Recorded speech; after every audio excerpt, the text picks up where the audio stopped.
Devi sat silently on the grassy, uneven earth that made the road.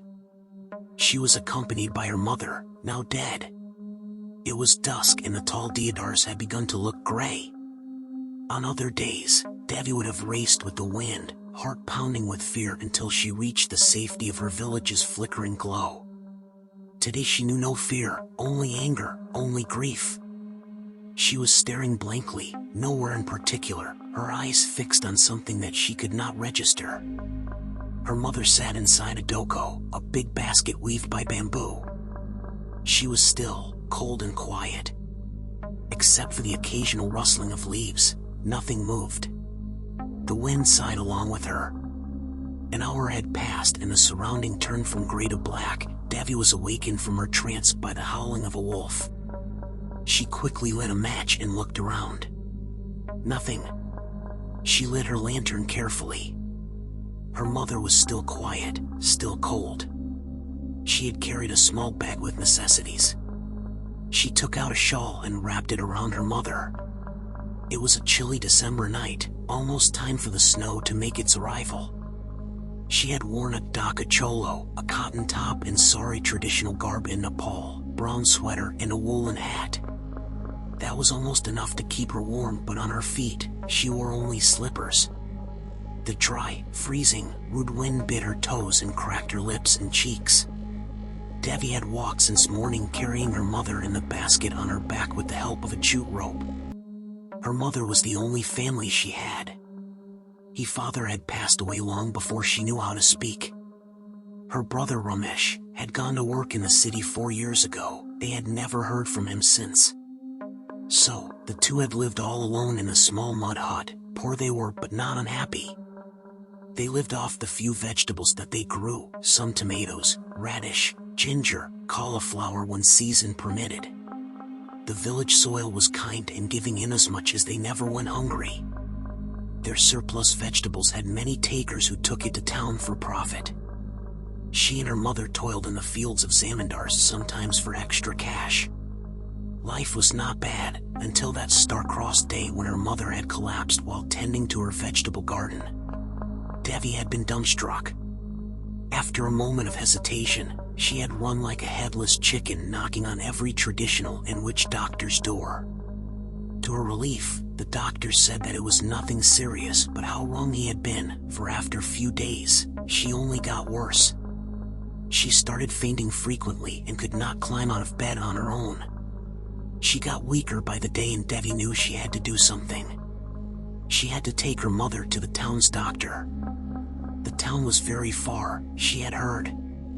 You had to cross the hill on the east, then follow the river, and it took 2 days to reach, that is, if you did not make many stops in between. She had never been to the town. She had heard horrible things about the hill, that they were dangerous creatures out there and many people did not return. But the men went frequently to sell their goods, she reasoned with herself. Well, women didn't go to town, especially without men. So what?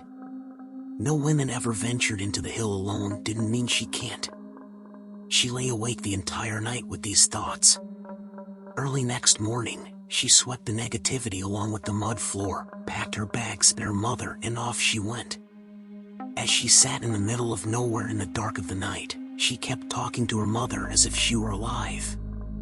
She kept telling her that they would make it to the hospital by next evening and that she would be fine. Suddenly, she noticed a pair of golden eyes glancing towards her. Her heart leaped to her throat. Though she could not see anything else of the creature, she knew what it was. She slowly took out a kukuri, a knife-like weapon of Nepalis, and held it tightly in her right hand. Devi was sure that it would pounce on her at any moment now. She had heard many stories of people not returning from the woods. Devi slowly increased the flame of the flickering lantern, her gaze fixed at the animal. The yellow light illuminated a head the size of a large watermelon, yellow with black stripes.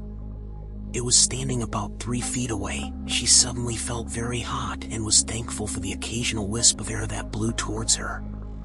Even in her fear, she saw how beautiful the tiger was. Its limbs looked strong and muscular like that of an athlete, must have gained from years of experience. Its eyes looked fearless and proud. None of the two were ready to give up.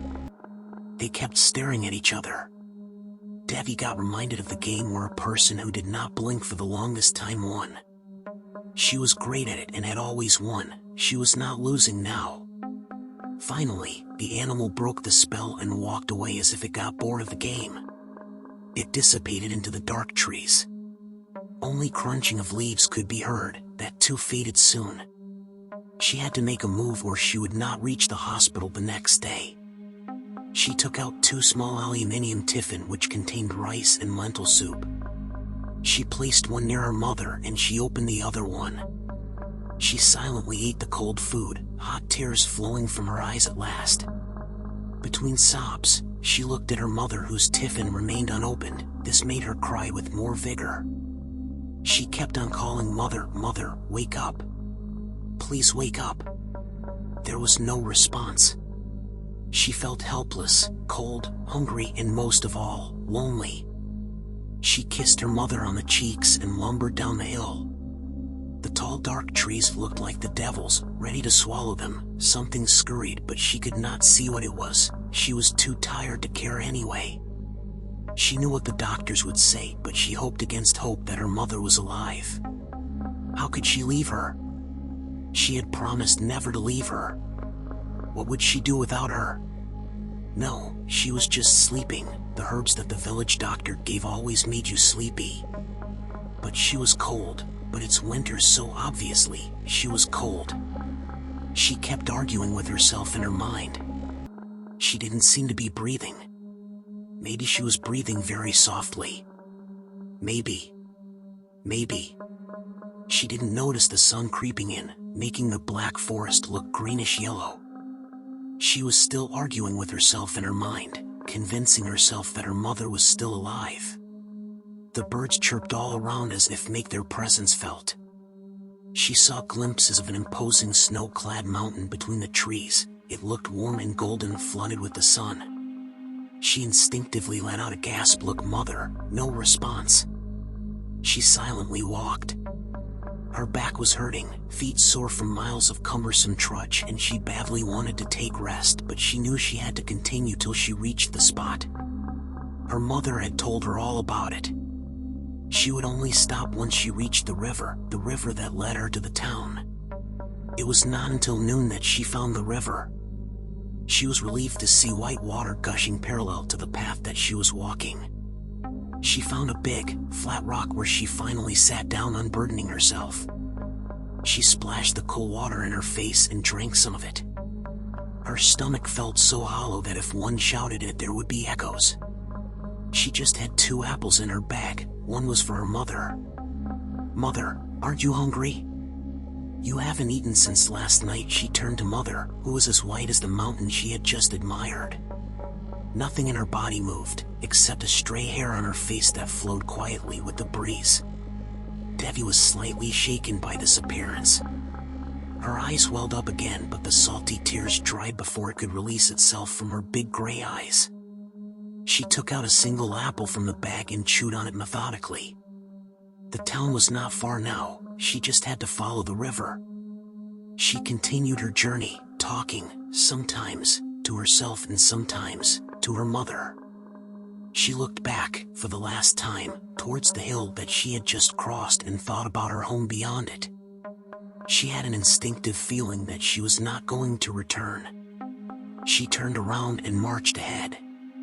Finally, some houses appeared, which looked tiny, like a speck from where she was. Relief rushed in her veins.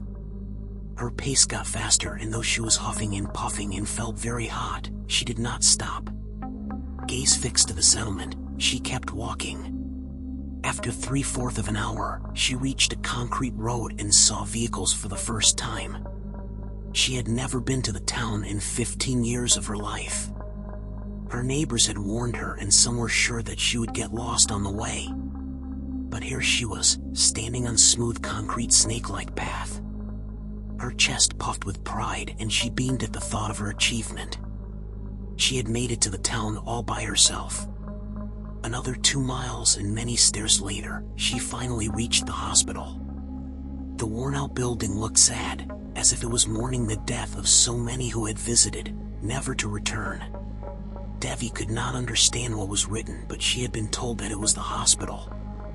She pushed the big door which led to a long wide corridor with rooms on each side. A guard stopped her.